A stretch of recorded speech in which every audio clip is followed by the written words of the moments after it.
What's up, all you beautiful people? This is The Frequency. Let's talk about my favorite philosophies, teachings, and the combination that is, I found to be so beautiful and fulfilling in many different areas.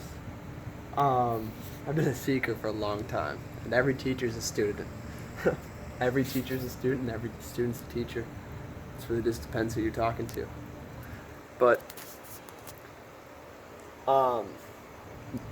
these philosophies, so I've gone deep into Western and Eastern philosophies, and I've come up with my three favorite being Zen Buddhism, Taoism, and Stoicism. The combination of those three, like name brand philosophies, and especially if you go deeper,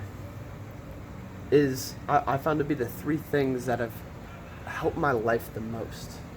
So you can dive into all the different cultures and religions, right? Be reading the texts from the Sumerians and the Kemetans, and dive deep into the spiritual narratives and literature, right? And especially like the occultism and esotericism, where a lot of people get lost, I feel like. All of that, in all of my studies, what I've come out with is a mixture of Zen Buddhism, Taoism, and Stoicism. And those three kind of fill these three main gaps that I was lacking with everything else. The first gap was filled by Zen Buddhism, being the childlike spirit, right? The bringing in that playful energy into everything, because this world is so serious, is so rigid, and especially on this path, the one where you will see darkness and have to deal with it, where you must wake up in this kind of matrix, right? Bring that playful, childlike energy around, right? Really takes the weight off your shoulders and allows you to start flying. Taoism. So obviously all three of these overlap in many ways, but the Taoism element is that flow and subtlety, right? That fluidity of life, and the Tao, one with the Tao, right? Letting the universe flow through you, letting go of things, right? And just becoming one. This is huge for overcoming all these emotional traumas, right? Healing the self, and especially finding peace, okay? Taoism led me to peace in the present moment, which is so goddamn powerful. And the third, Stoicism, which I've recently gone way back into because I needed it deep and badly, and I know a lot of you spiritual folk out here need this too. Stoicism allows you to deal with this life, this matrix, and the atrocities and just the shit so well, right? Like Marcus Aurelius. I was lacking discipline. I was lacking that. I was stuck in between. How do I serve the Most High, right? How do I continue on this path, aligning myself with the light, right? And going so deep into all this, the spirituality of it, right? I was losing touch with the shit I needed to do, and it was adding stress to my life, right? You gotta finish step one to get to step two, and my friends, your power, your happiness and fulfillment comes from aligning with your nature, right? Align with your nature and sing your song loud and fucking proud, right? I realized that I was here to do something. I realized that, yes, the spiritual connection, all this stuff is very important, and realizing the way the universe works.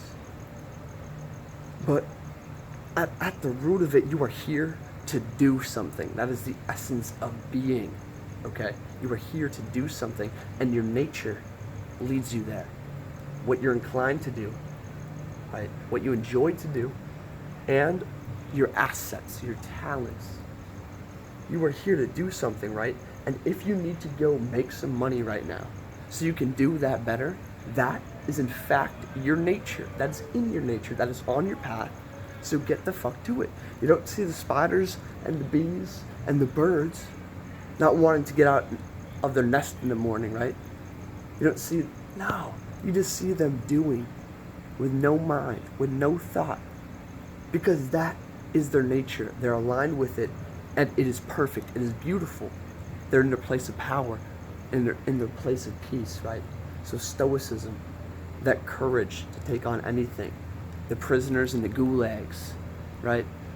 The Soviet Union death camps had to some prisoners withered away and died, right? But others attained this state of inner tranquility, of inner strength, well beyond what was ever expected of man, well beyond what they could ever have reached without that struggle, without that adversity, right? It pushed them to grow and become and access their greatest self. And now let's get into my favorite philosophers, Nietzsche and Carl Jung, overcoming the self and the process of individuation. Self-overcoming, you see. The funny thing about life is that it always has to overcome itself. It always has to grow. You get past one barrier, there's another one, right? Your biggest issue right now, mind, disciplining the mind and focus, right? I get past this, I'm gonna have another one. And another one, and another one. This is the process of evolution, creative evolution, dynamic growth, right? And the process of self-overcoming. The moment you get comfortable, you die, my friends. Do not get comfortable. Like, seek perfection, significance, meaning, and beauty in all, right? And overcome the self, and continue to overcome the self, and you will grow into who you are, become who you are. Alan Watts, one of my mentors. So, Carl Jung, Nietzsche, let's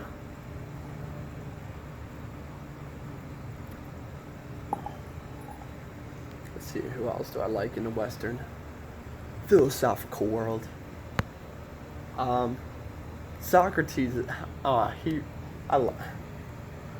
funny man. What we know of him.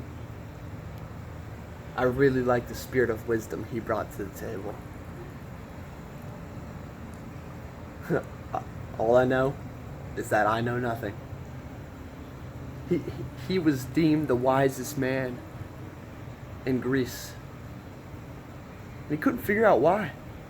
So he just went around asking everybody, and he came to the realization that he was the only one aware of his own ignorance. Funny man. He taught through just being that pest, that annoying person, just questioning everything, right? Questioning you radically. And that spirit of Socrates is the one that's playful. And a very pure sense of knowledge and wisdom. And then of course you can get into like Aristotle and Plato and whatnot. I vibe with obviously a lot of great thinkers, but Nietzsche, Carl Jung, Alan Watts. I love those guys a lot. Yeah, those are just some philosophies, a combination, some teachers that I've learned tremendously from. Oh, obviously like Marcus Aurelius and Seneca within Stoicism. Lao Tzu, phenomenal man, or if he was a man, but his book, The Book of the Way, the Tao Te Ching, top 3 books out there in the world, hands down, maybe the number 1. So yeah, look into all these things, especially determining on what you struggle with, right? If you need a more playful, like, spirit, if you have trouble, just trouble getting through the day and doing what you need to do, right? Trouble with keeping a positive attitude, right? And enjoying life, Zen Buddhism. If you have trouble finding peace, right? Releasing trauma, healing, right? Follow the way of life, the way of the Tao. Taoism, Lao Tzu. It's a very soft and gentle teaching, right? Yet, it was the philosophy of Bruce Lee, the most fierce fighter out here, who danced as he killed. Anyway, I hope you enjoyed that video. Drop your favorite philosophies and philosophers, ideas, whatever. Yeah. And that being said, at the end of this whole discussion, those are all the labels, right? But my philosophy is my own. I write my own goddamn book, and I encourage you to, because you can't learn anything from anybody else. Nobody else knows shit. You don't know shit either. The only person who can actually ever realize or know something is you. You must write your own book. That is the only way, my friends. Keep overcoming the self.